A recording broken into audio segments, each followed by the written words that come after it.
ওহো, অনেকটা দেরি হয়ে গেল। বাবা বলছি আমি না আপনার গাড়িটা নিয়ে যাচ্ছি। আর মেঘা বলছি আমাকে 5 টাকা অনলাইন করে দাও না, আমি গাড়িতে তেল ভরে নিব। চাবিটা এখানে রাখো। নিজেকে নবাব ভাবো নাকি? মানে মানে চুপচাপ গাড়ির চাবিটা টেবিলে রাখো। কিন্তু বাবা আমার ইন্টারভিউ আছে, খুব জরুরি। আরে ইন্টারভিউ আছে তো বাসে বা অটোয় যাও, গাড়ি নেওয়ার কি আছে? এই গাড়ির দাম জানো কত? 20 লাখ টাকা। 20 লাখ টাকা কখনো তুমি চোখে দেখেছো?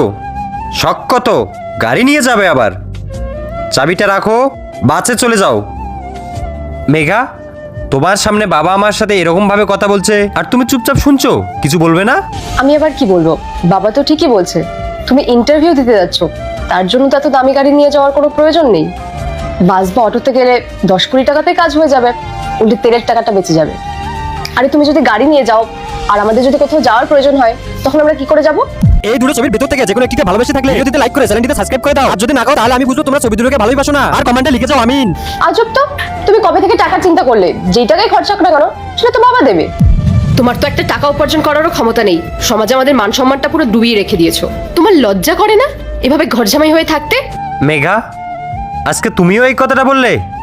তুমি খুব ভালো করে জানো